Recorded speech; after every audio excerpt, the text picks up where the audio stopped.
Welcome, everyone. My name is EJ Makala, and you are watching a Wednesday webinar from the UXBA International. We have two guests today from Robert Half, and I want to introduce first Lucy Marino.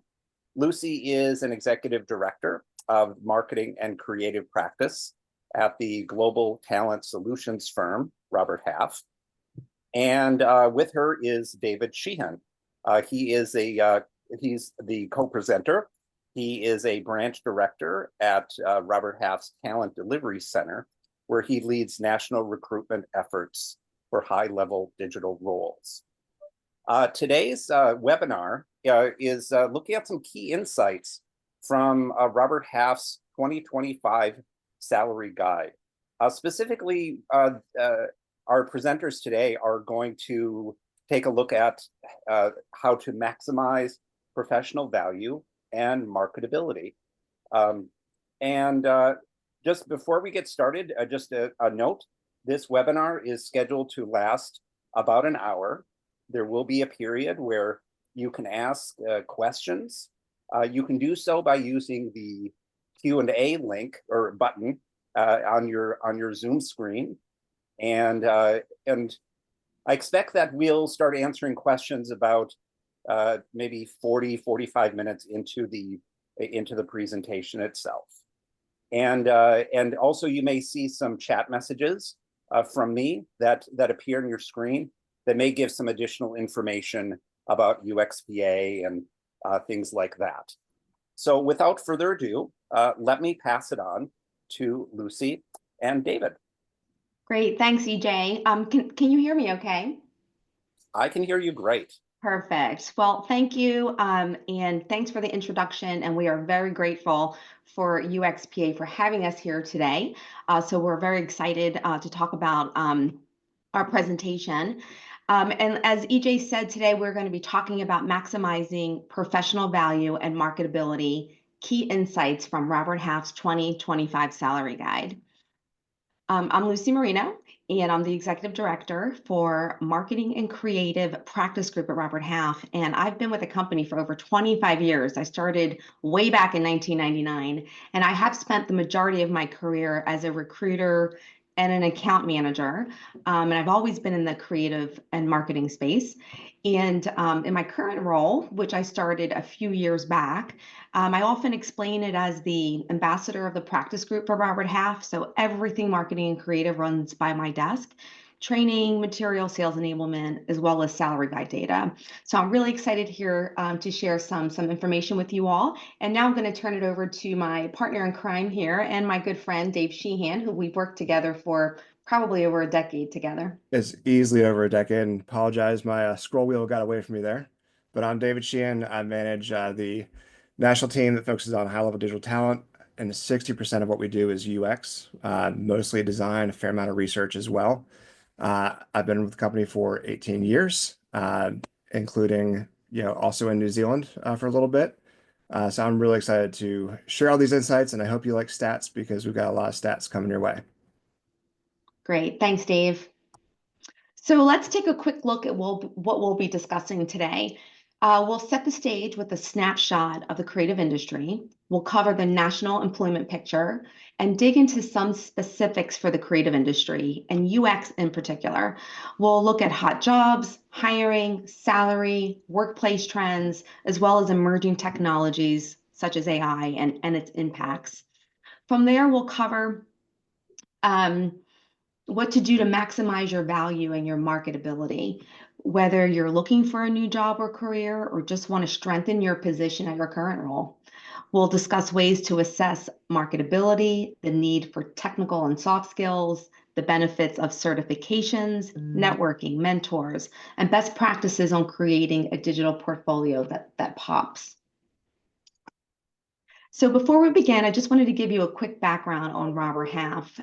We were founded in 1948 by Robert Half himself. We are the world's first and largest specialized talent solutions firm and business consulting firm that connects opportunities at great companies with highly skilled job seekers like yourself. Our company offers contract and permanent placement solutions and is the parent company of Protiviti, a global consulting firm. Marketing and creative is one of the specialized verticals within Robert Half, and the majority of our internal staff members come from a marketing background. So we fully understand your creative resumes and portfolios and client job descriptions, as we all used to be in those types of roles before we came into Talent Solutions. So we match thousands of marketing and creative professionals every year. The digital areas that we cover include user experience, design, research, project management, front-end dev, video production, animation, and so much more. And one of the most important reports we publish each year, and one we'll be talking about a lot today, is the Robert Half Salary Guide. So it's an annual publication that provides starting salaries, employment trends, in-demand jobs, and other market insights for hundreds of positions, including more than 80 marketing and creative roles. It also includes a salary calculator, where you can simply enter your job title and your city to see what the average salaries are locally. And we've been publishing this since 1950 in various forms. In that time, the guide has served as a trusted source for employers, professionals, government and educational institutions, and national and local media outlets. So let's talk about the current state of the creative industry. As you all know, the creative industry is in the midst of a digital revolution, with digital technologies having a profound impact on how creative professionals work today. With more businesses and industries moving online and focusing on digital platforms, the job market has gotten way more competitive, with increased demand for professionals with digital skills. This includes UX professionals, who are essential in creating seamless user experiences for websites, applications, and digital products. And while this digital trend has created new opportunities, it also requires creatives to keep learning and adapting to stay competitive, which we'll talk more about in this presentation. So let's start with a look at the current national job picture. The U.S. unemployment rate rose slightly in February to 4.1%. And it's at 2.5% for college-educated workers. For many highly skilled roles in marketing, creative, accounting and finance, technology, legal, and administrative services, unemployment rates are even lower, indicating the market remains tight for specialized roles. Meanwhile, there are currently 7.7 million job openings, which underscores continued strong demand for workers. So closer to home, the marketing and creative industry continues to present opportunities. More than 2/3 of companies are expanding teams for new and vacated positions in the first half of this year alone. This growth reflects a demand for creative talent that can drive engagement, enhance brand presence, and create seamless user experiences. And not only are we seeing expanded teams, but expanded salaries as well.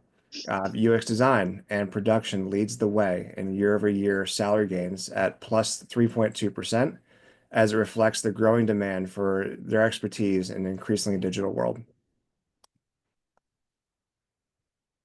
So we get the question often, what's hot in marketing and creative? Based on our firsthand knowledge of labor market conditions and trends, these are the most in-demand marketing and creative jobs for 2025. You can see there are UX and visual design and research roles, not surprisingly, which made the list and at the top. And as businesses look to provide exceptional user-centric digital experience across various platforms, they will continue to rise. This bodes well for job seekers as companies compete to attract top UX and design talent every day.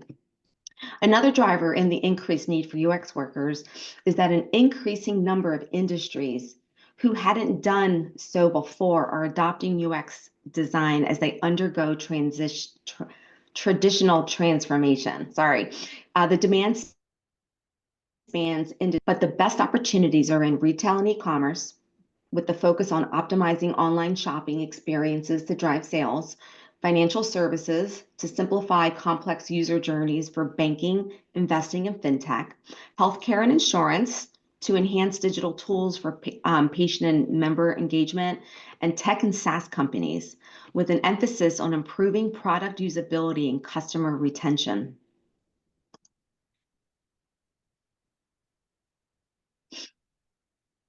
Nope, one too many. So on the hiring front, companies are looking to find skilled creative professionals, and they're finding that's easier said than done. An overwhelming 91% of marketing creative hiring managers said it was challenging to find skilled workers. This is not uncommon across all industries, but what it does present is an opportunity for workers to obtain those skills and make themselves more marketable to potential employers. In addition to a lack of technical skills, marketing creative leaders say other hiring challenges include hiring fast enough to land top talent and also finding candidates which align with their corporate culture. So it should come as no surprise that starting salaries are rising, primarily for high demand roles. In our survey of marketing and creative managers, these are the skills that companies are willing to increase starting salaries for. You'll see once again that UX and visual design roles are near the top of the list. This bodes well for professionals with the skill set to negotiate the salary they desire. In addition to salary, employees may also look to sweeten the pot, right, to attract candidates with perks and benefits. A key perk that today's workers desire is flexible work options. In fact, our studies find an overwhelming 78% of workers prefer jobs that offer remote or hybrid work. So with that being said, expanding flexible work options can be successful to compensation negotiations. For managers, the ideal is 4 days on site for staff, while workers prefer 3 days or fewer. It should also be noted that just over half, which is 51%, of marketing creative managers would pay more for new hires to work in office as opposed to remotely. In fact, 79% said they would raise salaries up to 20% for 4 to 5 days on site per week, while 75% of managers said they would pay up to 10% more for 1 to 3 in-office days weekly. So if a top salary is your number one priority, you may want to consider an in-office position. As we touched on earlier, companies are having trouble finding skilled workers. The digital revolution has resulted in a digital divide of sorts with a skills gap left in its wake. But how bad is it really? Well, according to our new data, 56% of respondents said a skills gap exists within their department, while nearly 60% say that a gap is more apparent now than it was a year ago. Companies looking to compete and stay relevant are now tasked with finding creative ways to address these gaps. So employers are leveraging several strategies to address these skills gaps, with more than half upskilling employees and paying for professional certifications. Companies are also reskilling employees for new roles and implementing mentoring programs that provide guidance to help mentees build key skills more quickly. And then we also see a growing number of companies bringing on contract workers with specialized skill sets, as well as managed service providers to help fill the void in needed skills. A survey of marketing creative hiring managers finds 72% plan to increase the number of interim, project-based, or contract employees within their departments in the first half of 2025. We'd be remiss if we didn't touch on AI and the impact it is having across the creative industry. The marketing and creative fields were amongst the earliest adopters of Gen AI, as the emerging technology capabilities closely align with creative work. AI continues to allow professionals to personalize marketing messages, envision variations of design, and experiment with new ideas. So 69% of managers in these fields say advancements in AI and automation are reshaping their skill set and staffing requirements, while 40% of our MNC marketing and creative hiring managers are prioritizing the use of AI and machine learning in 2025. And as you can see here, AI is being used for a number of functions like content creation, analyzing data for insights, personalizing customer experiences, and optimizing targeted campaigns.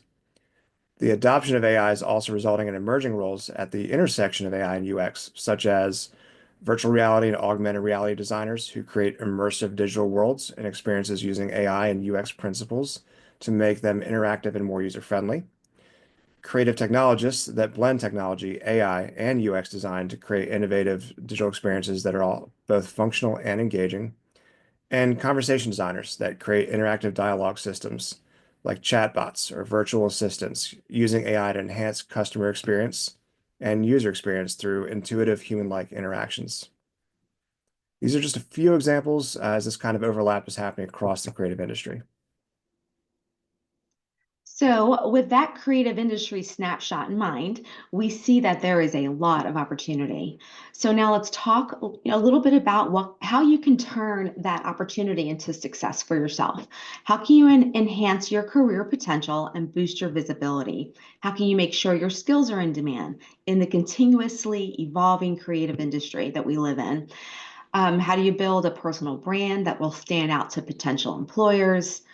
We'll be answering all of these questions and offering some best practices as we continue with our presentation today. The first step is maximizing your marketability, and that is assessing your marketability. So there are many factors that you may include in your career plan when looking for a new job or entering a new field. Make sure your choices are based on your long-term goals rather than chasing short-term trends or immediate rewards. Now, let's say you decided that you want to make a change. So the first thing to do is to put your plan to a reality test. Think long and hard about your strengths and weaknesses, and you may find that you have more options than you think. Next, identify your transferable skills. Even if you're changing fields, the skills you've gained are frequently transferable. Not only are technical skills valuable, but the soft skills you've developed over the years can be really instrumental in helping you branch out into new areas. If you're exploring new career options, consider informational job interviews and other in-person meetings. In addition, there are more online resources than ever before to help research new companies and professional fields. And finally, consider contracting work. We mentioned earlier that big companies are increasingly bringing on contract professionals to fill skills gaps and work on special projects. If you decide you want to venture out into a new company or even to a new professional area, working as a contract professional can help you sample what's out there. So let's revisit skills for a moment. No matter what your area of specialization is, you should identify those skills that are most in demand for your role. This not only pertains to technical or hard skills, but soft skills as well. Soft skills are increasingly more important in UX, both for working with teams and understanding user needs, skills such as collaboration, communication, empathy, problem solving, and such. If you're a job seeker, having any of these skills might put you at the top of the candidate list and enable you to negotiate a higher starting salary and the perks you're after. I often get asked the question, especially around interviewing, how could I sharpen my soft skills around communication before my interview? And the advice I always suggest is script out, what you want to say, either about yourself, about your career, about what you're looking for, and always practice, practice, practice, practice. I always say before you go into that interview, even role play with a friend or a mentor, and that'll really help kind of sharpen your communication skills before that interview. And another great tip, unscripted, is find a friend to do those role plays with. And if you don't have a friend, there's a great feature on ChatGPT called Advanced Voice that you can role play with in a conversational setting. So, benefits and certifications. If you find that you are lacking in some of those hard skills, or if you just want to stay up to date on those latest trends, you might want to consider some certification courses. Certifications can not only help candidates looking for work, but they can also strengthen and solidify your position within a company if you already have a job or if you're looking to make a shift. Maintaining a continuous cycle of learning can be vital to stay adaptable in a constantly changing work environment, ensuring long-term career growth and success. So Dave and I both kind of mentioned, mentorship, having a mentor. So as you look to boost your value and your marketability, learning from someone who's already walked the walk can be an invaluable asset to have. A mentor can provide an abundance of guidance and support, offering real-world insights on your industry. They can be a sounding board, offer valuable feedback. They can also help identify and navigate potential challenges for you. So, armed with the knowledge of a mentor, you may find increased confidence as you continue your professional journey. And in today's professional world, networking is essential for moving ahead. For one thing, it's a great tool in your job search and for career advancement. Members of your network may alert you to open positions that haven't been advertised widely or at all, or they could personally recommend you to the hiring manager, immediately moving your resume to the top of the pile. Networking can also help you gain new clients as a freelancer, where word of mouth can be invaluable in landing more gigs. Networking has also become a really important way to gain and deepen knowledge. Your contacts are a resource for interesting new information, things you might not learn on your job or in a classroom. And formal networking is great for this. For example, you're at a conference and you grab coffee with one of your contacts. You pick up new tidbits about emerging trends in your industry, and then your network can also serve as an excellent checkpoint and sounding board for work dilemmas. Things like office politics, working for a tough boss or difficult clients, or in the context of UX, if you're just seeking feedback on a UX design and want an outside opinion. Networking can raise your professional profile and boost your reputation. The more visible you are, both online and in real life, the more people will think of you when those opportunities arise. So, when the time comes to put yourself out there, it is essential for creative professionals to have a great digital portfolio. This portfolio should showcase your talents and catch the eye of hiring managers. So, here are a few tips on how you can ensure your portfolio stands out from the crowd. Select your strongest case studies. 8 samples of your best work is believed to be the sweet spot, along with a detailed description of each sample. Your portfolio should also showcase your unique style. Additionally, you'll want to make sure your portfolio design and your portfolio site takes the user experience into consideration. Ensure your portfolio is targeting the right audience and is organized for optimal viewing. Spend time on thorough case studies. Don't just show before and after. Managers want to get inside your head, inside your thought process when reviewing a case study. So make sure you show all the work. It's like math class in college, right? If you don't get full credit for just getting the right answer, you got to show the process that you took to get there. So make sure you include all the pertinent pieces like personas, wireframes, user flows, etc., in those case studies. And then before sharing, make sure you do a test run on your portfolio to make sure it works in all browsers and platforms. Review things like load times and image quality. And then finally, it's ideal to have your own domain and make sure you post that portfolio link on LinkedIn so people can easily find it.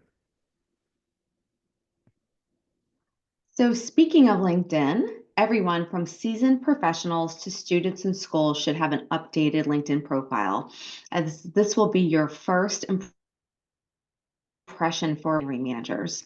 So posting to LinkedIn will help establish your personal brand. Be sure to use targeted hashtags to get much visibility as possible. Being a part of an engaging and industry conversations will only help you to get noticed by potential employers. There are other social media sites you may be aware of already, but Behance, Dribbble, Instagram, and there's many others. Also, be sure to create and build out your online network. The larger or more targeted your network is, the more likely it is that you will have a connection for jobs and industries that you're applying for. So lastly, as you consider the next step in your professional journey, know your worth will help you maximize your value and your marketability. So not only this not only includes being confident in your skills and your experience, but also being knowledgeable about the job market, companies and industries that are hiring and that you're interested in, as well as average salary ranges for your role, location, and experience level.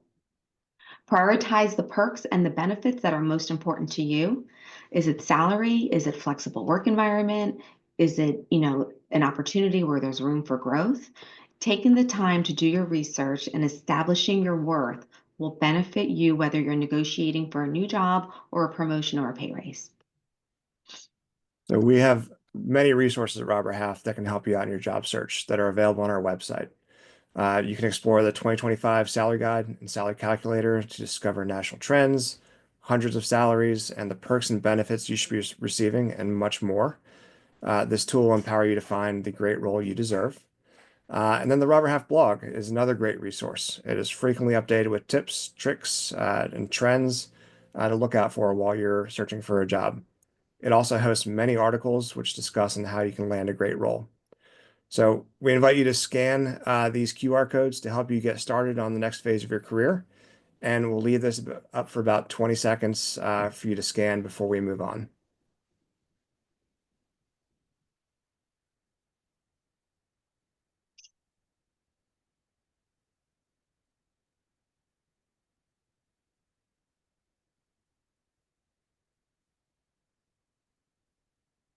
All right. Like 20 seconds to me. How about you, Lucy? I think that was 20. All right. We can always send it out again, the QR codes. But that's the end of our slides.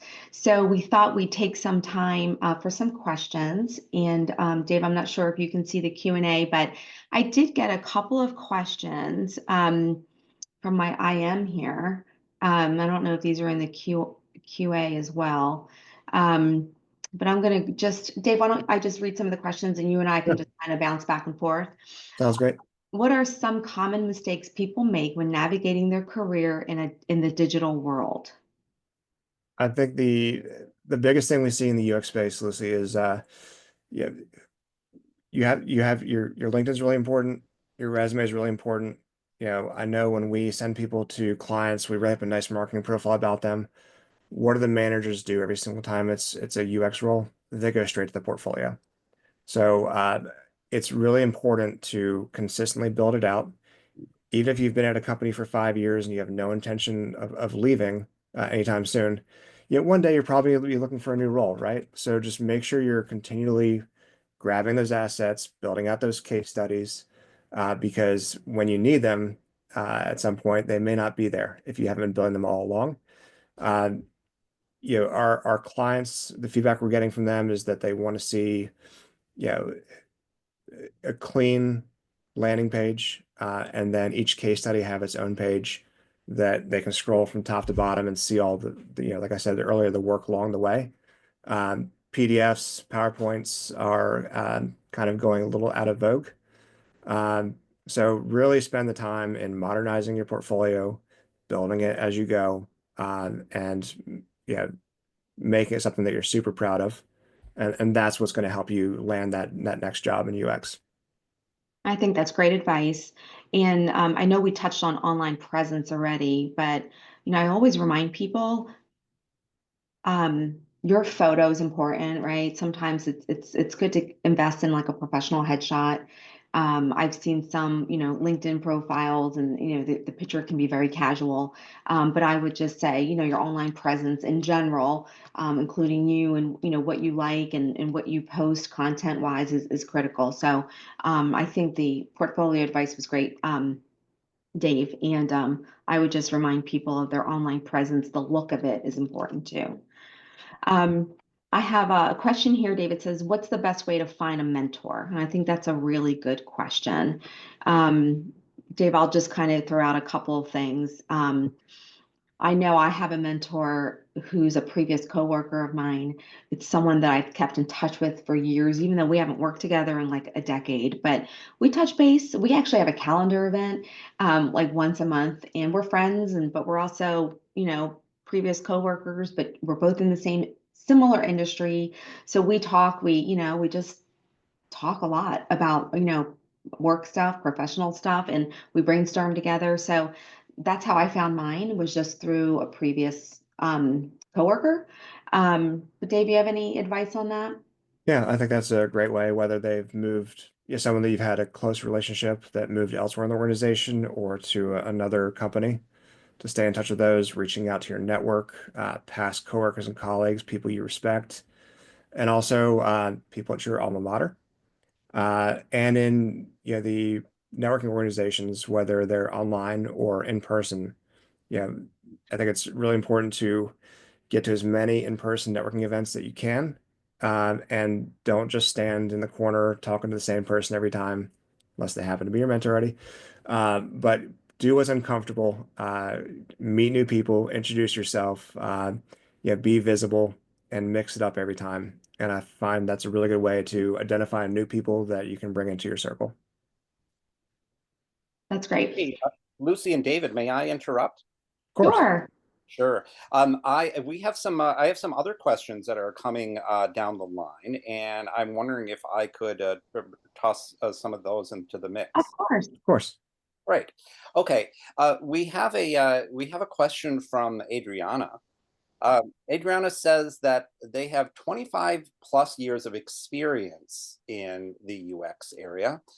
They started in web design in the late 90s. How do you see ageism in today's market? And how should we position ourselves in this regard? Any advice?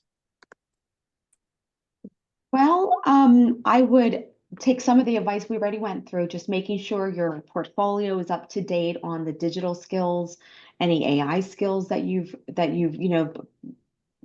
acquired, through the past few years. Keep things up to date. You don't want to have things on your resume maybe that are older, right? Meaning like, from 10 years old. Make sure everything you have is current. I would say that's the most important thing. If you have the current skills, I don't think how many years experience you have really matters. Dave, any thoughts on as you look at resumes? Yeah, I think that's great. Like there's no, just on resumes alone, there's no one page rule. That's not a real rule unless you are, you're fresh out of college. But there's, yeah, I think 3 pages is probably pretty solid. We find that employers, it's less about, how far back your experience goes and what you've been doing the last like 3 to 4 years, that applies to what they're trying to do.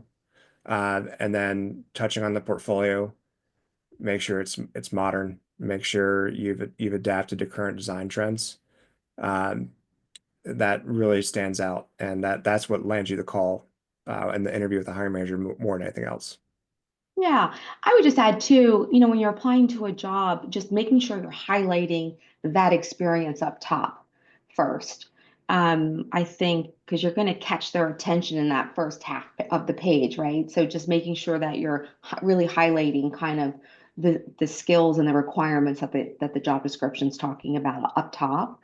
I think that's always important too. And incorporating ROI on your resume too, showing the tangible, quantifiable impact that you've had at the companies you've worked at. Uh, Managers, when they look at your resume, are always looking for what can this person do for me and for my department and for my company to make us better. So when you show examples, that you make that really clear for them. It's a really good point, Dave. I have a few others in the queue that I can toss out your way, but you may also have some other questions on your end that you want to answer. Do you have a preference? I had one more that came through my email. With the rise of AI and automation, what steps can I take to boost my value and secure my job?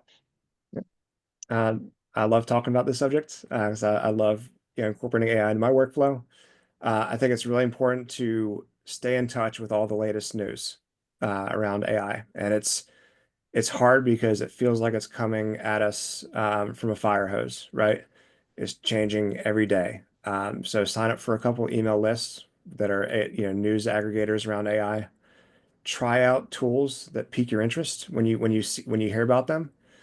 Some of them are not going to be useful for you. Some are. The ones that are that you see adding value, add those into your workflow. Uh, Talk about them on your resume. Show it off in your portfolio. As part of your process. We don't see uh, huge impact yet, but we are starting to see a bit of a separation of the people that have incorporated those tools and are embracing using AI, and those that don't. So one question from Chase asks about the salary guide in particular. How is the data gathered?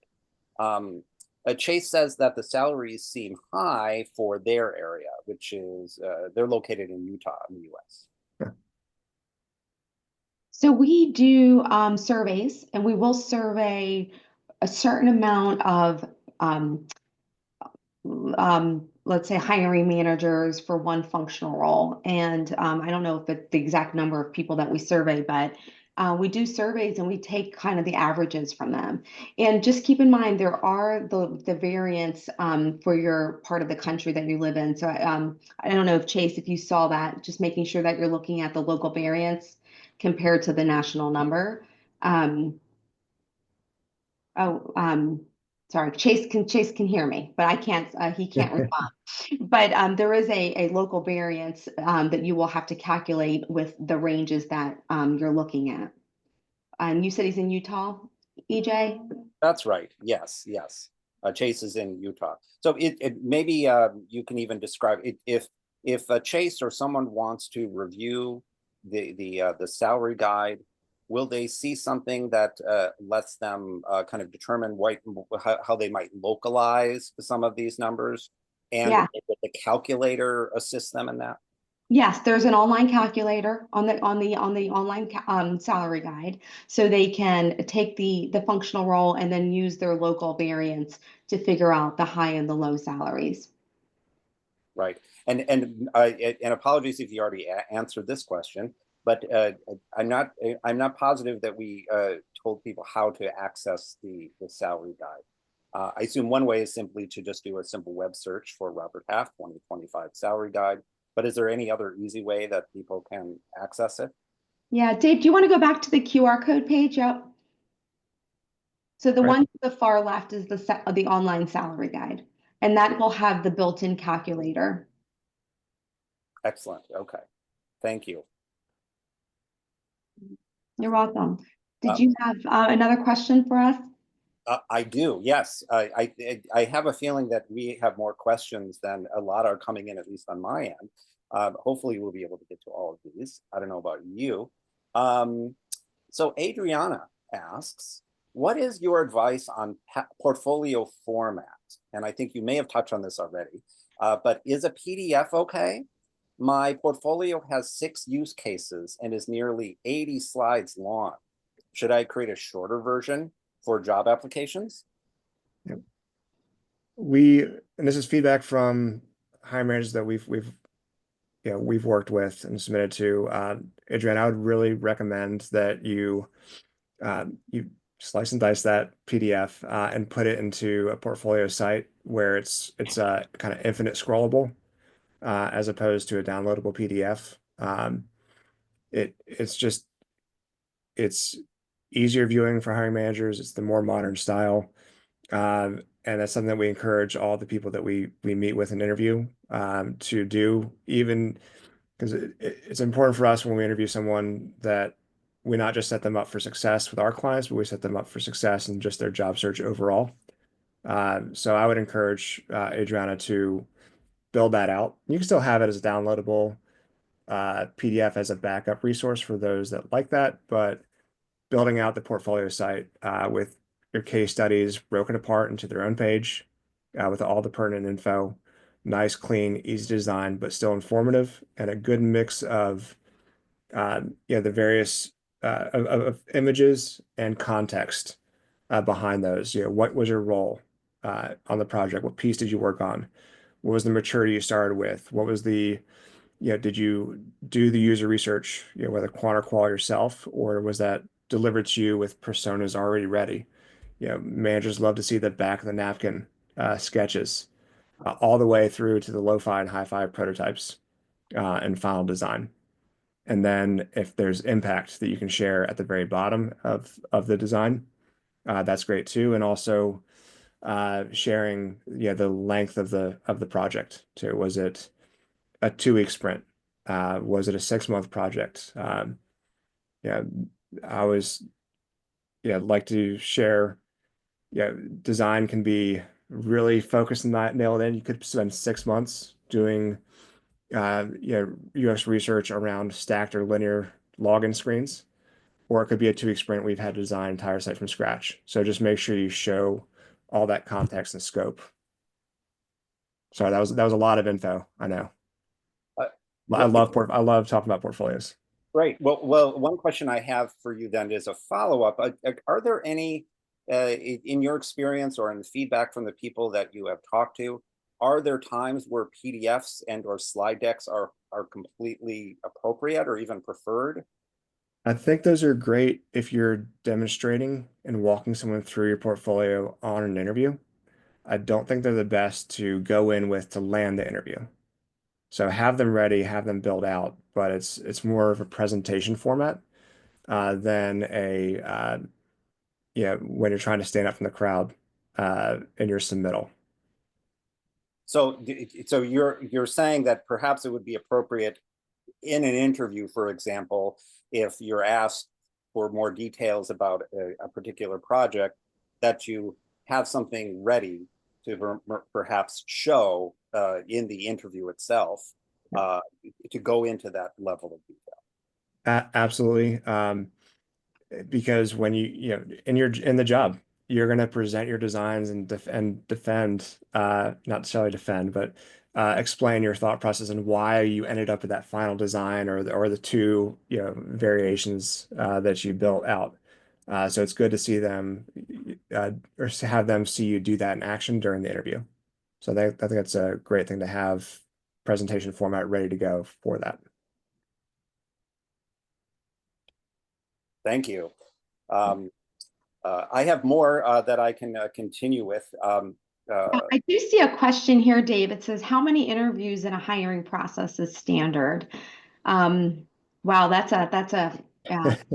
a great question. We try to shorten the interview process as much as we can. We're trained to kind of, educate clients on process, and because sometimes candidates just aren't available for as long as their process may last. So Dave, do you have any feedback on, I know you deal with a lot of our clients and the interview processes, but what do you think is standard number of meetings today? I have two answers, one for contract, or one for freelance, one for contract, and one for perm. So I have three answers. Freelance, one should be fine. For a contract role, where it's not just 5 hours a week or like a full-time 40 hours a week, 6 month plus contracts, usually two is pretty standard. And then when you get to perm roles, somewhere between 2 to 4 is pretty standard. But like Lucy said, that we're fans of consolidating steps as much as possible, just to respect everyone's time.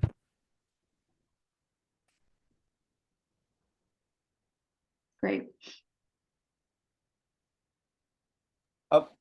Carice has a question.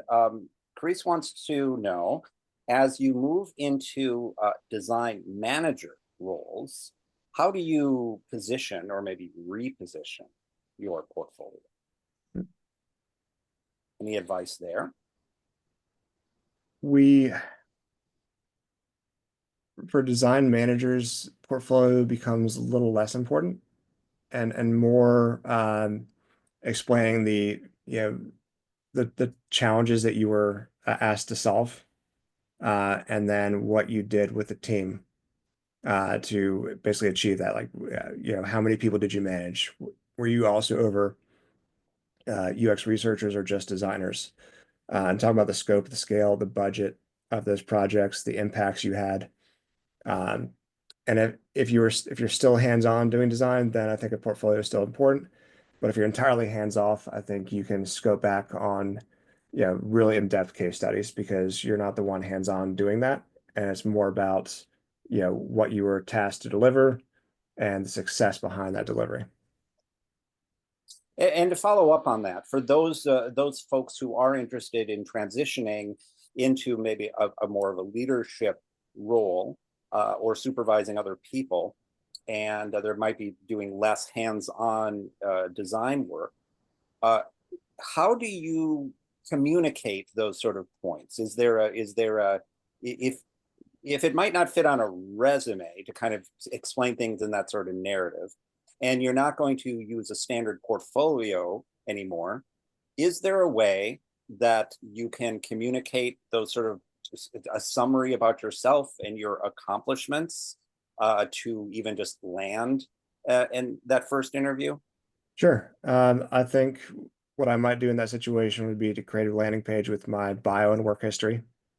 And then you could have a project highlights role for the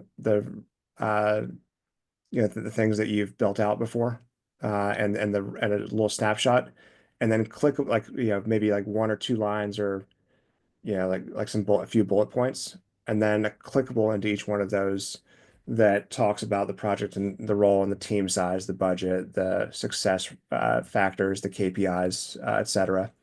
A bit more in depth, but I don't think you need to have the yeah personas built out, user flows, etc. Like you did if you would if you were more of a pure designer.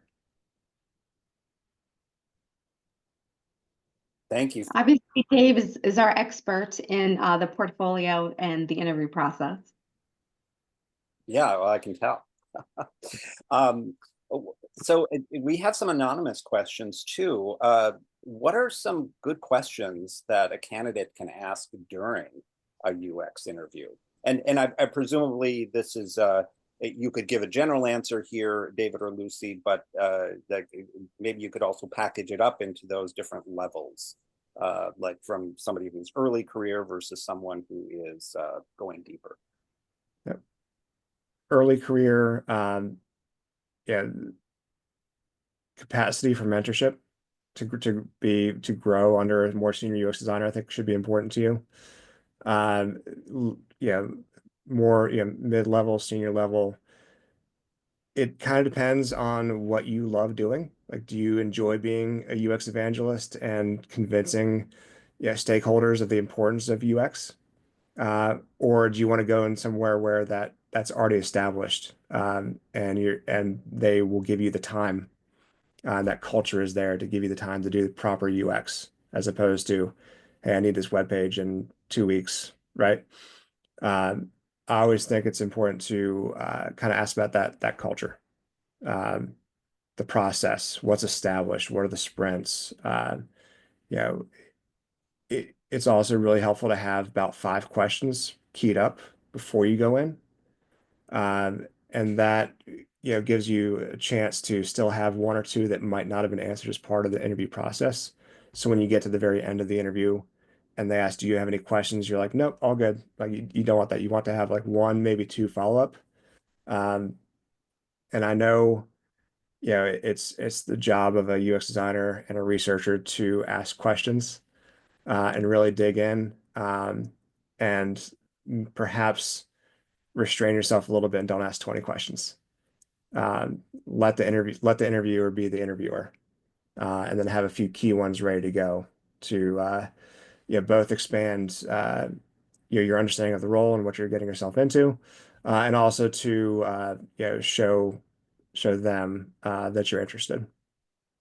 Yeah, and I would just add, we often suggest don't ask questions about them or the company. Do your homework, do your research before you go into that interview.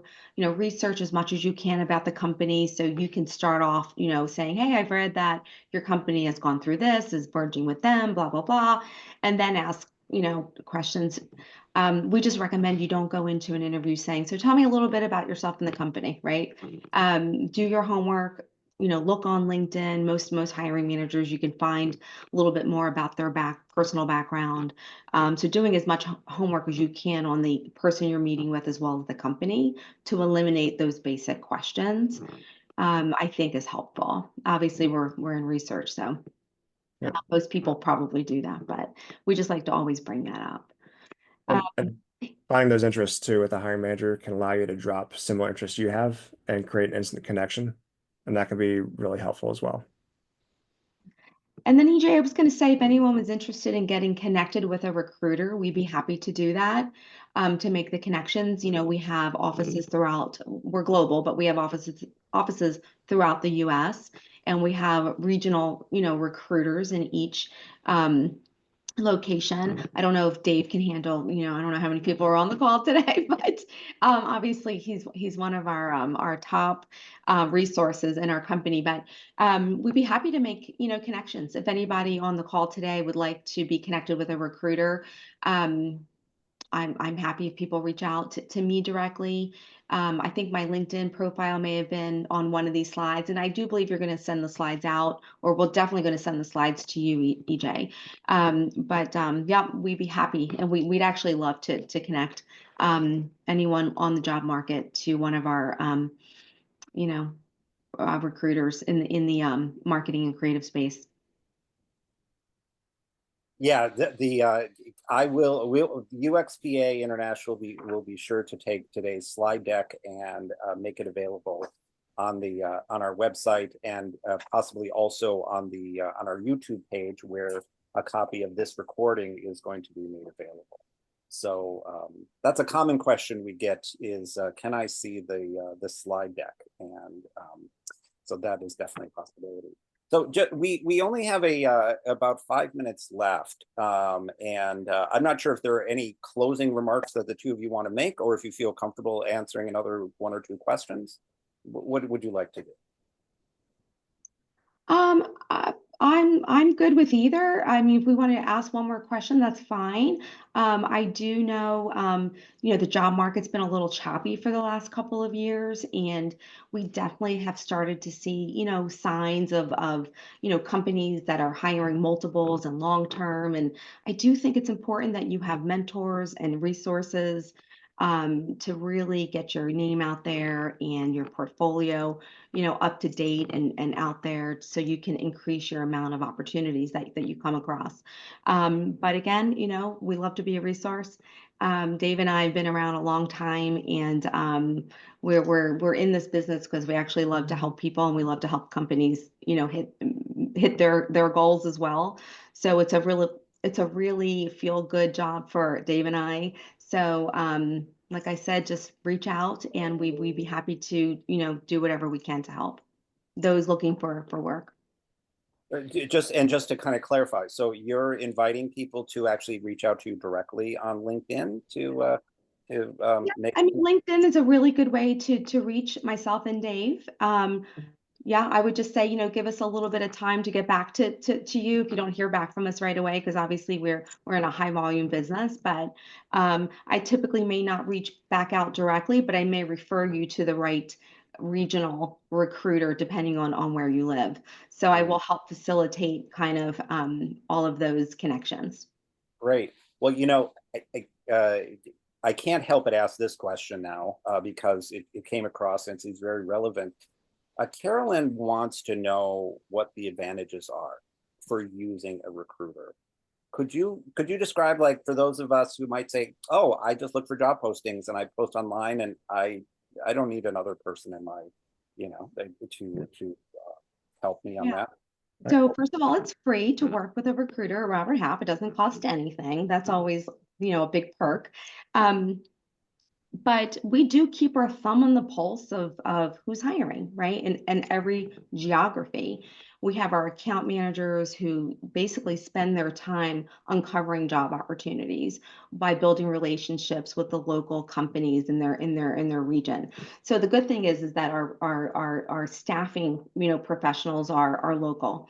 So they pretty much build relationships with all of the local companies. So you guys don't have to do all the work. We do all the work. We do all of the, business development, let's say, right? Trying to find openings. And then if you're on a contract role, we pay every Friday, regardless if the company pays us or not, right? You get a paycheck if you're working on a freelance or a contract role through us. So that really helps not have to do your own contracting and bill collecting and all that. But we, like I said, we do all the work. Doesn't cost you anything, and we'll pay you every Friday if we find you a job. So that's our goal, is to help you find work.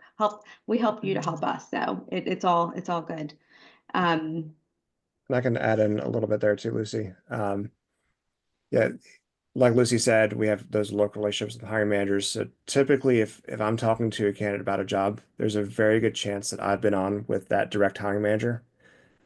Yeah, that UX design manager, that app dev manager, etc. And I really understand the role well and what they're looking for and the culture of that company.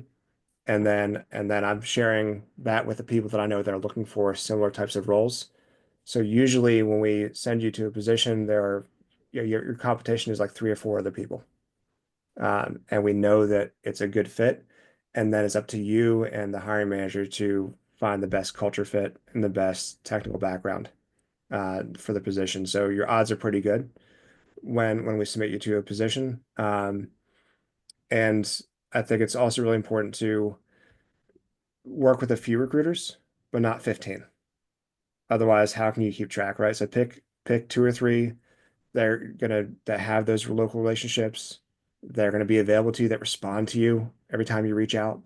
And then make sure you also follow up with those recruiters. I think once a week is a pretty good cadence if there's not, current opportunity you're all talking about, but that helps you stay front of mind with that recruiter, helps you stay visible. And that way you're always in the back of that recruiter's head. When a role comes in, they're like, oh, John would be great for that. Let me call John. Great. So it's a two-way street. Okay, we are about at time, so let me just do a quick little wrap up. For those folks who are not watching or might be visually impaired, I just want to give the spellings of your names so people can find you on LinkedIn or elsewhere. Our first guest is Lucy Marino, Lucy Marino, David Sheehan, David Sheehan.